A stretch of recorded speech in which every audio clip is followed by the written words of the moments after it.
Good morning, and you are very welcome to today's CBI webinar. My name is Kerry Thomas. I'm an editor at a new startup called Tortoise, and it's a real privilege actually to be doing these events with the CBI twice a week. I don't want to frighten anyone, although actually I suspect that part of the point of today is to frighten us all a little bit. But it's either 71 or 72, I can't remember, 72 days perhaps until we reach the end of the UK's transition agreement with the EU.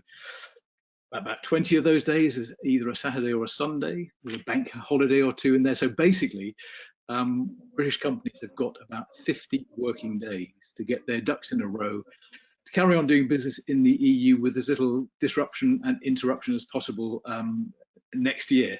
And I think it's pretty clear that there is a phenomenal amount of work still to do in that relatively short space of time. And of course, we're in the middle of the second wave of the pandemic. So which is something we might come back to. So I think it's probably, I was trying to think to myself, is this an exaggeration? Would it be an exaggeration to say that these next 10 weeks could be some of the most challenging for business and for government in my lifetime? And actually, I don't think it is an exaggeration. I think this is going to be a really frantic and critical period that we're heading into.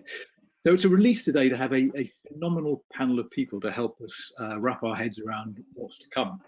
I'll just introduce them now and then come back to them all shortly. We've got Jess Glover, who is Director General of the Transition Task Force at the Cabinet Office. The Cabinet Office, you will all know, plays that critical coordinating role across government. It sits there at the heart of the government machine, and its job really is to try to understand and coordinate everything that's going on. And in a huge cross-departmental challenge like Brexit, that's an enormous job. And Jess really sits at the heart of that that machine, at the heart of government. We've got Sally Jones, who is the UK Trade Strategy and Brexit lead at the professional services consultancy EY, someone else who's deeply immersed and expert in all this today. And finally, not least, we've got Jill Rutter, who is Senior Fellow at UK in a Changing Europe. And I know from listening to Jill over the years, nobody knows more than Jill about the way that the UK government works in good times and in bad. So it's great to have you as well, Jill. Before I come to Carolyn Fairbairn, just to say, of course, these things are really all about the questions that you put in, never more so than today, I think, because it's really a very sort of practical-minded session that we want to have today. So do submit your questions. They'll be fed through to me. We'll get to as many as we can in the course of the next 45 minutes. Those that we can't, I know the CBI will try to pick up later. If you want to put something in anonymously, then just write anon at the top of the question, and we will treat that in confidence, of course. But Carolyn, good to have you as ever. Good morning, Kerry. Let's just, before we tuck into the meat of today's conversation about the transition period, let's just review where we stand in the broader sense. It's been another incredibly fast-moving week. What are the major developments that you would point to in these last 7 days or so? Yeah, no, absolutely. And good morning, Kerry, and good morning to an absolutely fantastic panel. Really great to have everyone with us, and to everybody on the call. Kerry, I don't think it is an overstatement to say that we're heading into 10 weeks that could be amongst the most important for our economy in a lifetime. You can just feel the tension crackling. And I'd like to say a bit about the local lockdown situation as well as about where we are on the end of transition. Some very big decisions, and I think it would be just fair to say that the outcome of the local lockdown debates between national and local government have left businesses feeling real dismay, real concern that we have lost a sense of national unity at a time when we have to be pulling together. It's a very practical consideration for business, because if every lockdown is going to be negotiated, we are just going to be too slow. And that's what's happening at the moment. I think there is also a real concern that actually we haven't quite got the financial packages lined up with the different tiers. They are not yet sufficient or clear enough, and so you have real confusion out there, and it is damaging. I've had many businesses on the line today expressing their concern about that. So the CBI, we are saying there does need to be a reset on both sides, and local and national, just to recognise the damage to our economy and to the health of our nation of just not being able to pull together. So that is the first thing I wanted to say. The tiering is something the business supports. the financial measures in lockstep is something we support, but we need far more clarity and far more unity on that. In a brighter part of the forest, I think we have been we've been pleased to see a grip on this idea of mass testing. Is something that we have been campaigning for. We need a route out of this pandemic crisis for the economy through the ability to test very widely. And we're seeing the technical advances, and we are seeing government actually begin to embrace them. And you know, as a sign of that, the fact that we have seen a trial of airport testing now actually underway. We've been calling for that, an £80 test for travellers coming in. You know, it's not going to transform the aviation industry overnight, but I think we are beginning to see real action on that. But the biggest priority now, I think, for our economy in terms of COVID is to get unity and clarity around how we deal with these major lockdown outbreaks.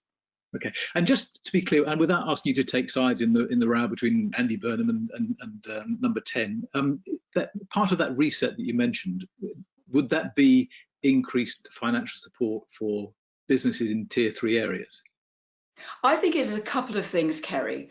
I think actually the biggest thing is actually around trust. And there's something here about our devolution model where there is something about trusting local government to spend local resources wisely. You know, there is something about local government knowing that it is this particular area of the economy that needs most help. It is this particular part of the hospitality sector. So I think it's partly about trust. And then secondly, yes, I think it is about recognizing that, you know, in tier 3, there is, I think, a good support package around a sort of a version of the JSS that's more generous, but it isn't recognizing the impact on supply chains, and it's not recognizing the impact on businesses affected by falling demand. So I think we do need that. And in tier 2, there is frankly just a gap in funding. The support is the same as in tier 1, and I think that does not feel right. So trust and some additional financial support. Yeah, because I was incredibly struck. I cycle around London most days, and it's tempting to think that tier 2 is not all that bad. But what I saw in the difference between before and after when London went into tier 2 last week was quite striking. Actually, it was day and night in the level of activity around the city. But let's head directly let's head gently in the direction of Brexit, where we want this conversation to focus, Karen. So against that backdrop you just painted, of real concern about the way that the country is holding together through these conversations about local lockdowns, we're seeing these headlines, rather gloomy headlines, about no deal. What are you hearing about that how those conversations are going in reality?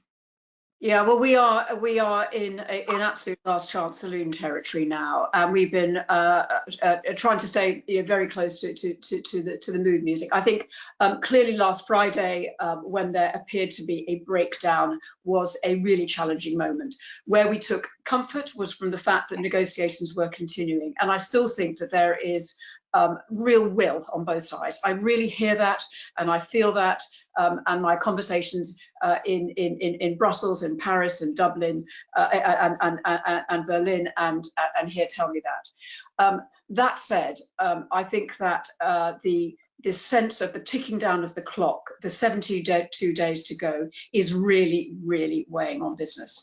And the concern that we have is, Jess will say more about this. It has been very, very hard for businesses to prepare. The goalposts have been changing, and they have been blitzed by COVID. And one of the things that they are saying to us, the thing that they need to be able to prepare, is clarity. And although there are some no regret things that they need to be able to do, there are customs documentations, there are border controls they need to be able to navigate. Actually, it is a deal that will get that trigger to preparation really going.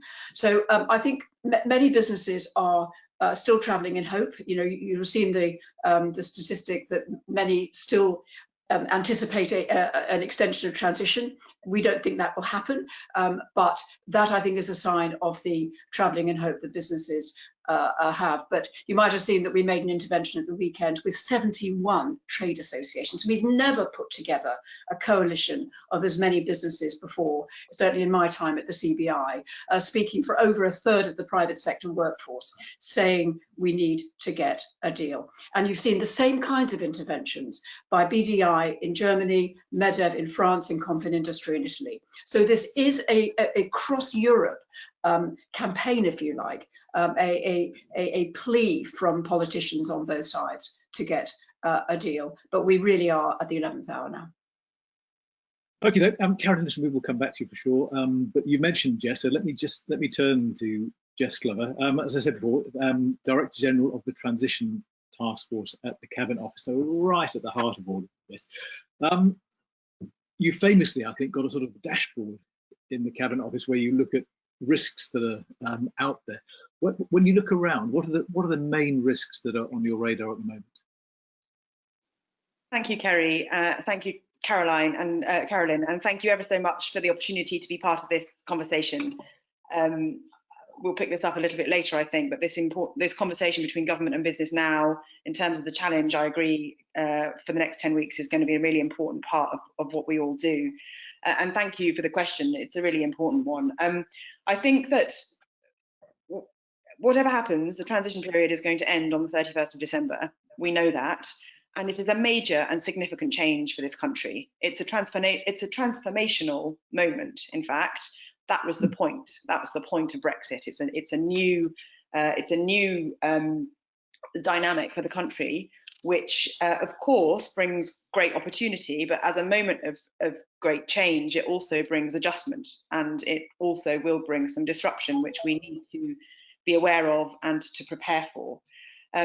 The nature of the deal that the government is seeking with the EU means that whatever happens, we will be leaving the single market and we will be leaving the customs union. We are seeking a standard third country FTA with the EU, which means that the relationship we have now is very different to the relationship we will have in the future, whatever happens, whether a deal is negotiated or not.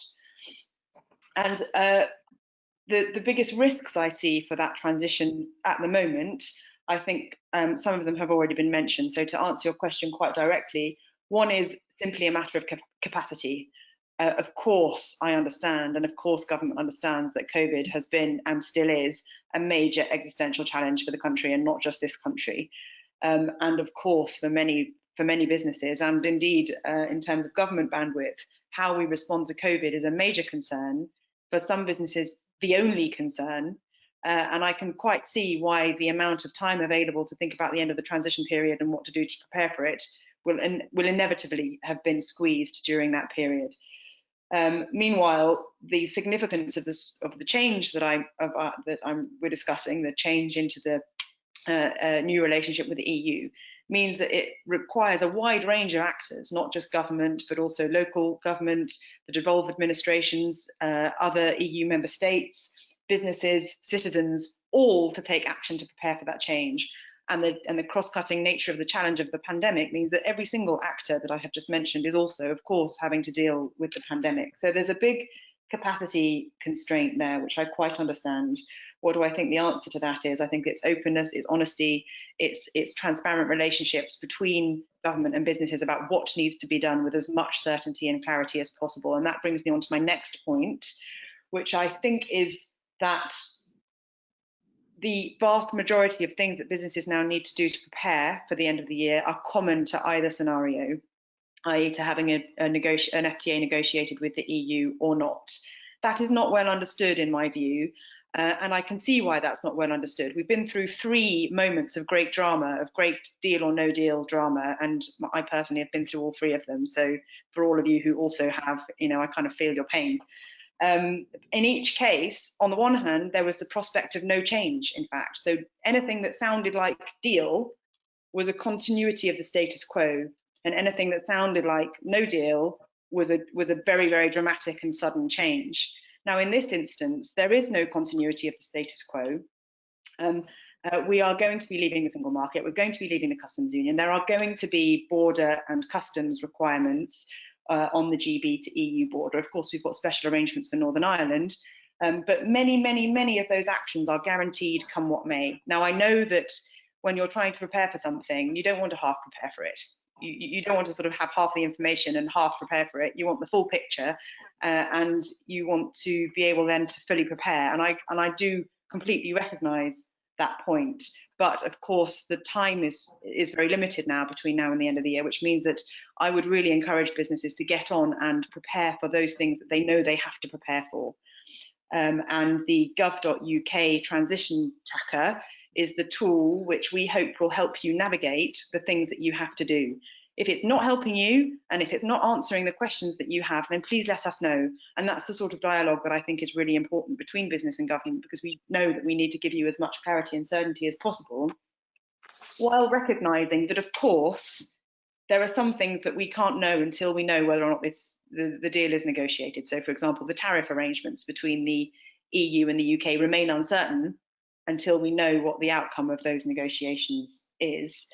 And the arrangements for Northern Ireland are still being finalised through the Joint Committee. And I quite recognise that I can't sort of bang a big drum going, Northern Ireland businesses, why aren't you prepared, when there are some details that still haven't been finalised there. So I'm not pretending that we are able to offer total clarity and certainty, but I do want to encourage you to understand where the available clarity and certainty already exists, and where you can already take those steps.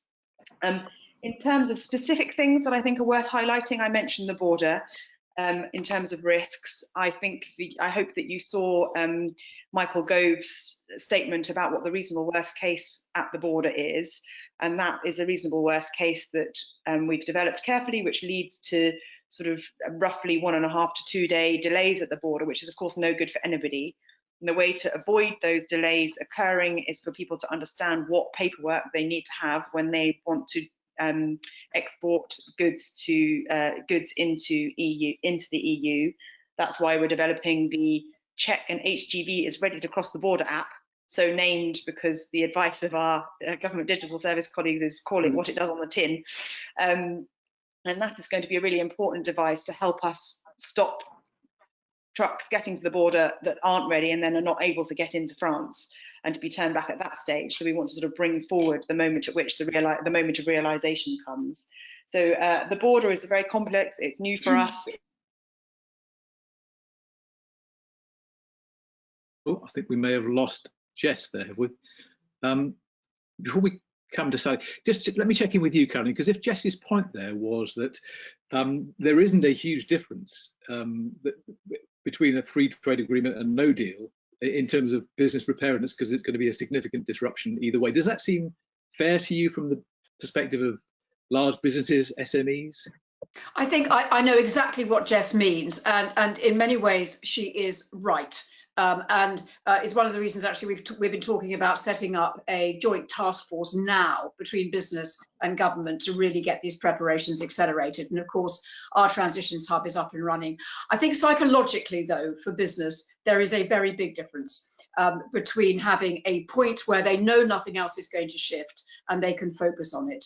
And there are also some big differences in terms of, we think a deal would be tariff-free. For our automotive sector and for parts of manufacturing, that is fundamental, and it gives you a base from which to build up.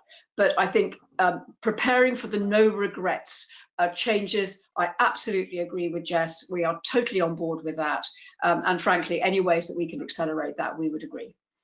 Okay, Jess, because you froze there for a moment, rather elegantly, I should say, so don't worry about it. But let me come back to you. Would it be true to say that business preparedness is the most significant risk you can see? Well, for a start, I very much want to avoid this sounding like any kind of blame game. It's not at all. I mean, this is a whole system effort and requires all sorts of actors to be ready. So it's no good the government being ready if if businesses aren't, but likewise no good the businesses being ready if the government isn't. So I think we're very much in this together. I think the biggest risks I see would be sort of just a general lack of awareness amongst individuals across the country, including businesses, about what is needed to prepare. I think it's then going to be incredibly important that the government is ready at the point of realisation with the right advice, with the right phone lines and so on, so that when people do go, oh my gosh, have I got a thing to do? What's the thing? We are ready and able to advise. There's also a complexity in particular. I mean, we tend to focus a bit on goods because of the border, right? And it's easy to imagine a thing that goes across a border and what you have to do. But of course, it's that there's a really, really important network of services provision that currently takes place across the EU, where individual service providers are going to need to understand quite a complexity of rules actually across 27 EU member states. And there's just a risk there that the level of complexity is just hard to navigate.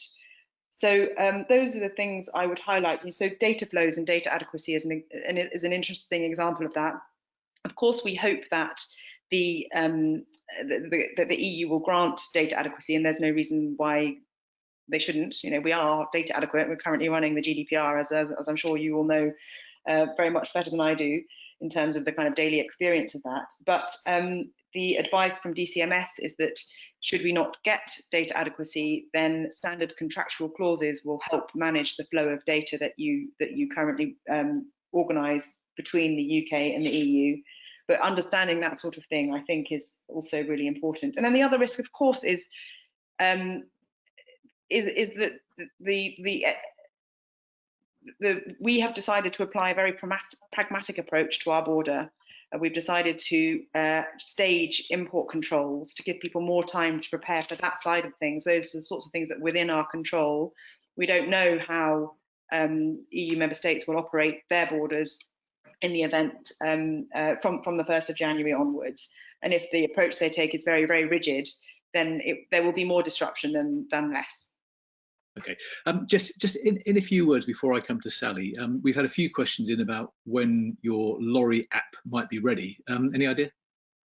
I'm afraid I can't remember off the top of my head, and I'll find out while the next speaker is talking, so I can let you know. Hopefully before the end of the year, I guess. Sally, let me come to you. So Sally from EY. So we've heard from Jess there what she sees as the sort of main risks and the state of preparedness from the Cabinet Office perspective. Looking at it from where you are, talking to loads of businesses across a huge range of industries and sectors, what are they saying to you about what they see as the main areas of business that need to be dealt with? So I would say that we have three themes that are pretty common across many businesses. And the first of those is COVID and the extent to which it's caused disruption. The second is that businesses have often done good work getting ready for supply chain and borders and customs, but are discovering that they've paid insufficient attention to other Brexit areas. And the third, and in some ways most interesting, is that companies are coming to the realization that if they're not yet ready, they won't be able to put in place full mitigations now. They've simply run out of time. But there are practical ideas that they can still implement even if they're not perfect. So just running through those briefly, we did a poll of our clients on the 22nd of September.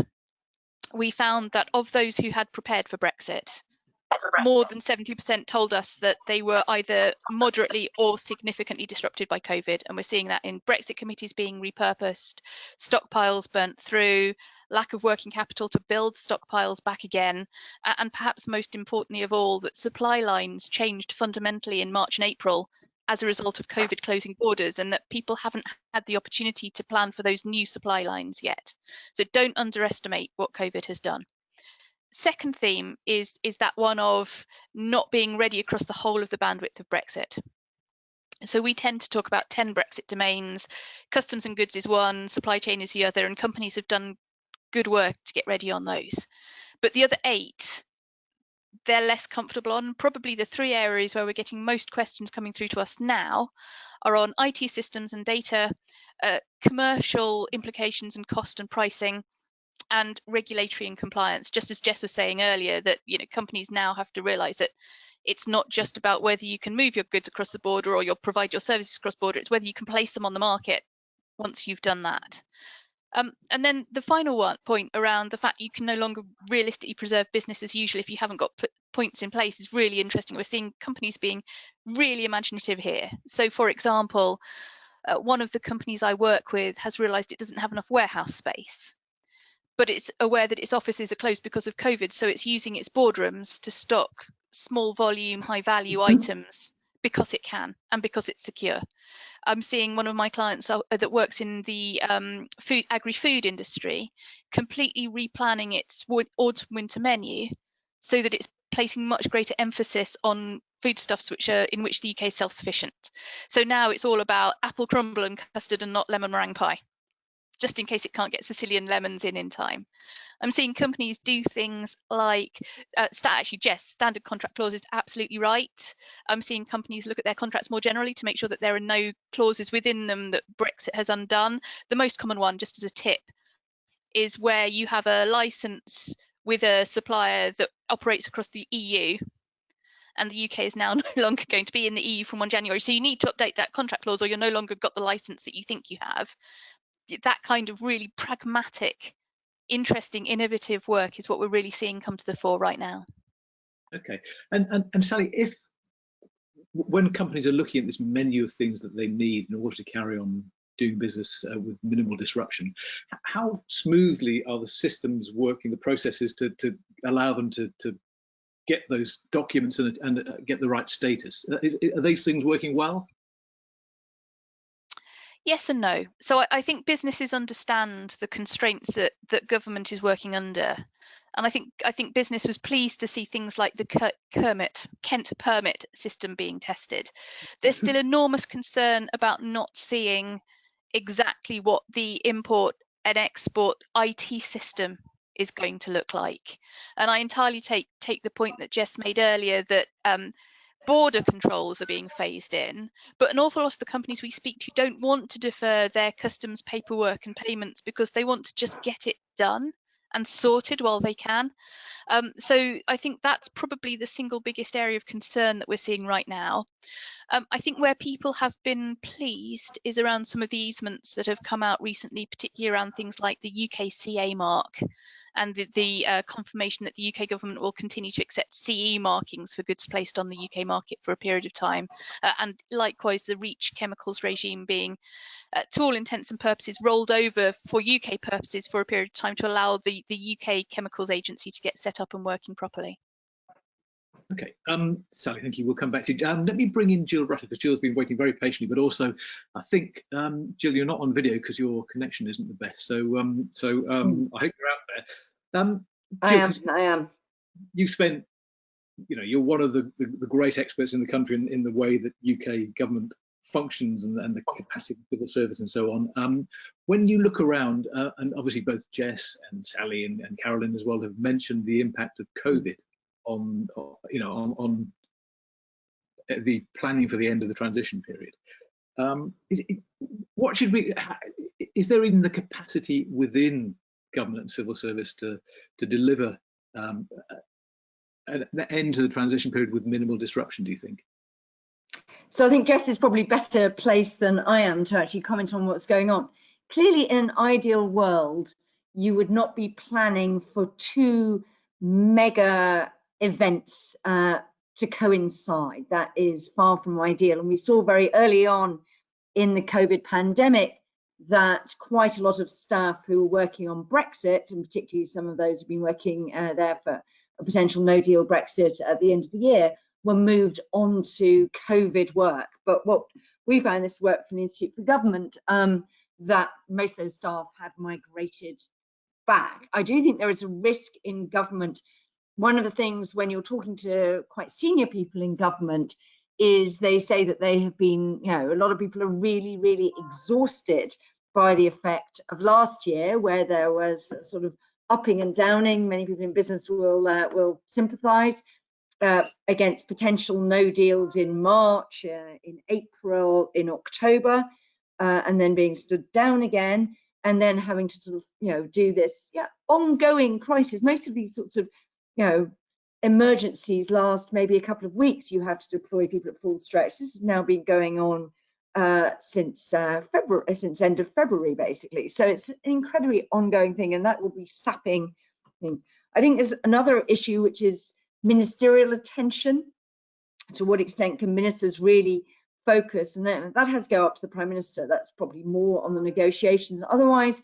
But the CDL is simultaneously doing Brexit preparations and doing a lot of the sort of heavy lifting and coordinating work on on COVID response. So I think it really is placing a huge set of demands on people to do all of this simultaneously. Remember that the transition period was originally in the May deal envisaged to kick in March 2019 to allow 21 months for the future relationship to be negotiated. Theresa May hoped there'd been very significant progress while we were still sort of, finalising the withdrawal agreement as well. And then for businesses to adapt. The fact that the UK didn't ratify the withdrawal agreement until January immediately chopped that in half, down to 11 months. Now that the negotiations are going to the wire, I think, businesses are rightly saying, well, we don't know. There are some things which are the same. Jess is absolutely right. Some things quite different. I mean, you only need rules of origin documentation if there is a preferential trade deal. We still don't know whether there will be that and what the precise rules of origin requirements will be. And that matters hugely if you're part of those integrated supply chains. Yeah, I think you're completely right, Jill, to mention the effect of just fatigue and exhaustion in a crisis like this. I think it's always an underestimated feature of a political crisis, and when something goes on as long as this one has, then it's clearly a huge factor. What sort of phase do you think we're in now? Are we, with 10 weeks to go, if you knowing how governments operate, are we now really in a phase where actually not too much can change, where we're in a sort of hold tight and get ready for a bumpy ride phase, or are we sort of locked into this now? Do you think whatever whether it's just I think the bumpy ride is locked in, whatever, and has been locked in for some time, because we all know that however brilliant the preparations have been, however much people have been able to single-mindedly focus, people will, as sort of Sally's saying, come across things that slip below the radar. So there will be bumps. I think one of the differences between deal and no deal, I don't know whether it was Jess's briefing, but Michael Gove in Parliament the other week spoke of the EU being pragmatic in how it applies some of these things. Now, Carolyn is concerned about enforcement.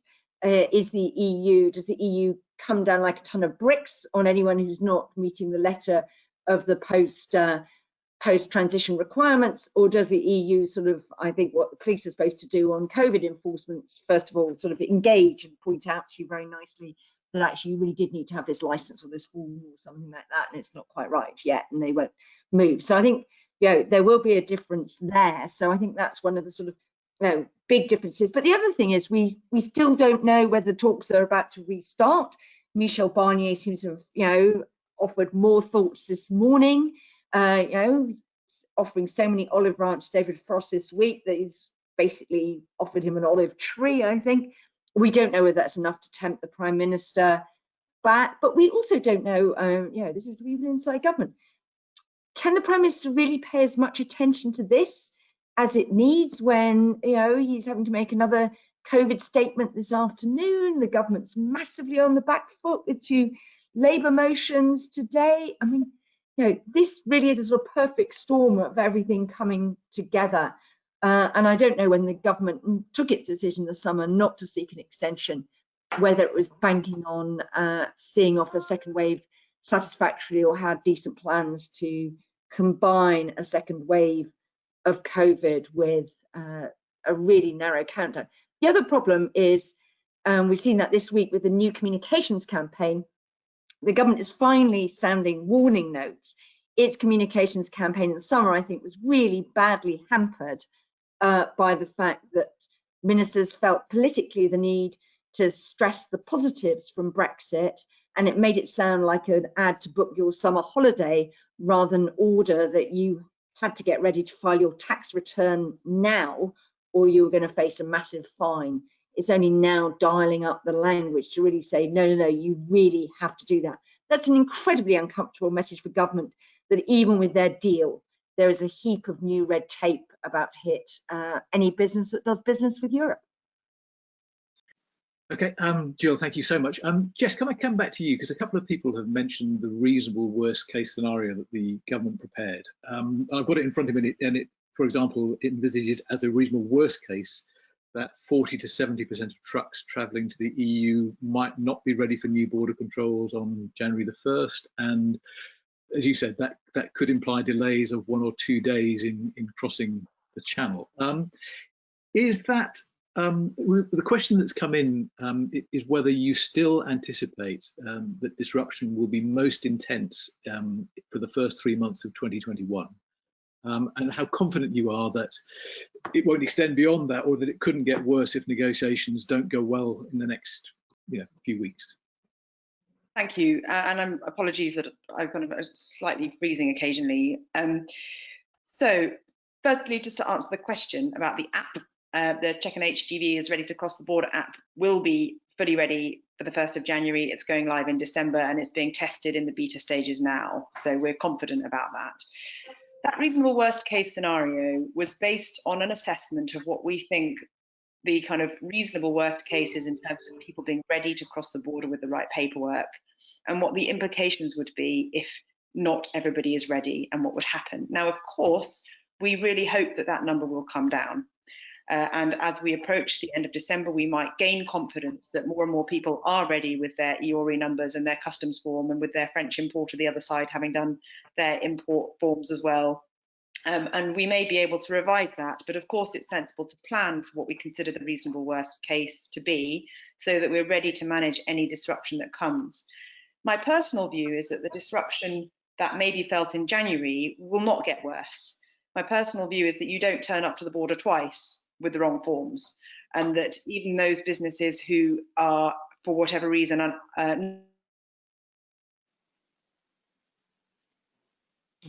Oh dear. Okay. Let's give Jess some time to recover. Sally, let me just flip over to you, because we've had a question in about actually a few questions on the same theme, asking whether it's possible to distinguish between known unknowns and unknown unknowns. In other words, what can business prepare for?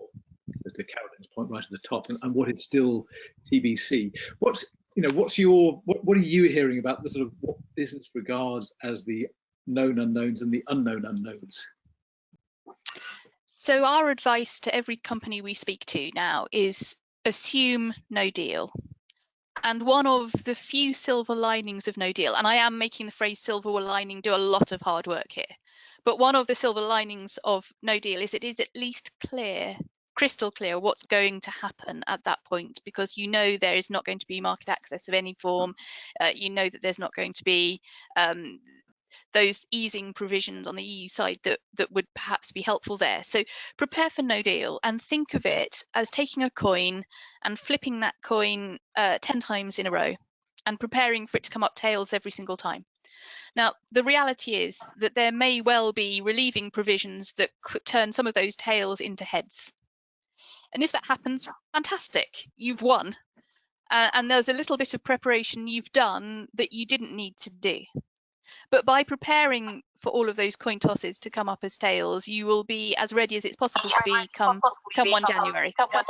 So if you want another analogy to help with this, think about it as insurance. You don't get to the end of your year and think, I am miserable that I didn't crash my car because it meant I didn't get value for money out of my car insurance. You think, thank heavens I didn't crash my car, but at least if I had done, I would have been able to get a replacement. If you think of Brexit planning as being your insurance policy to keep going from 1 January onwards, it becomes much more palatable to be preparing for no deal and those 10 coin tosses. Yeah, and presumably, Sally, this is where the COVID capacity question comes in. It's a lot more difficult to prepare for those 10 tails in a row if you're a SME than if you're a large multinational. Yeah. And those SMEs are saying to us again and again and again when we talk to them, we just can't think beyond Christmas at the minute. We need to work out if we're going to survive the next 2 months. We'll deal with Brexit after we've survived COVID, and that really breaks my heart. We can't have companies that cope with COVID breaking because of Brexit, and they really need help to make sure they're ready. Yeah. Jess, I think maybe we have a connection at the moment, so let's see if this is going to work, because we had a question in from Jeff Bocock, who works for the growth company in Manchester, who's really wondering.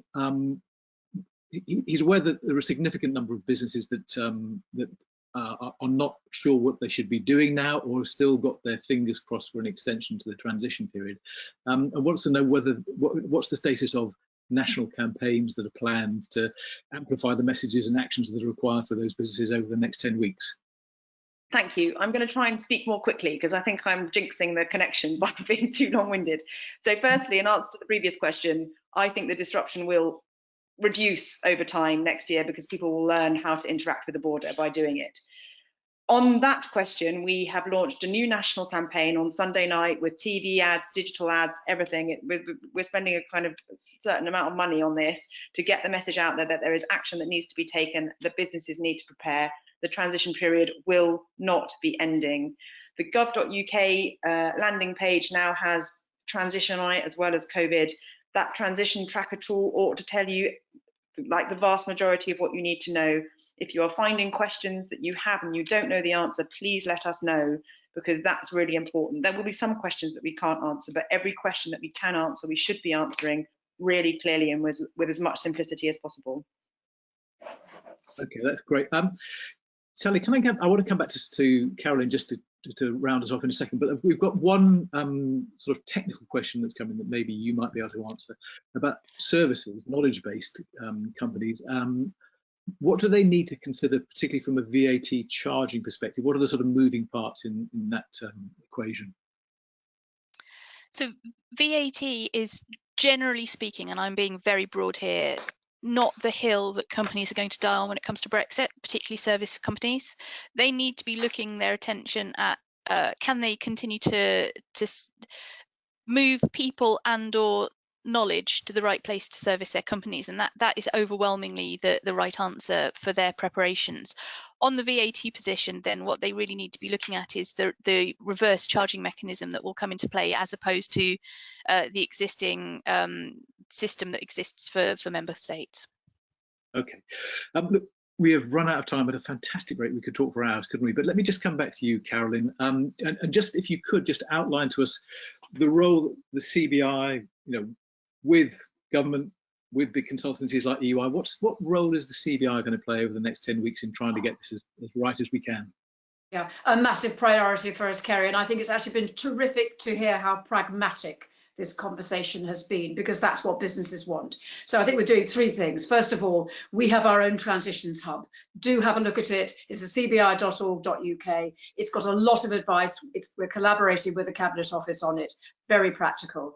Secondly, this idea of a task force with the Cabinet Office. We discussed it yesterday with CDL, with Michael Gove on a call. He was open to it. I think we'll set it up, Jess, won't we? We'll get that up and running. Very practical. And I think, thirdly, I think in real time, we can feed back into Jess and her team and into government more widely where the really practical problems are. So let us know. We have a lot of ways of doing that. We've got our virtual rooms later on today. So I think, just to say, Kerry, we are absolutely there to try and help our members and businesses more widely. Just get through this. And I agree with Jess that wherever we are, actually, we will cope through the course of next year by learning. But we need to stay very joined up, and the CBI will be doing all we can. Okay. So, Jess Glover, thank you so much. Sally Jones, Jill Rutter, and Carolyn. Good luck, everyone. It's going to be a tough 10 weeks. Loads to do, but I hope this has been a help, and we look forward to seeing you again next Monday.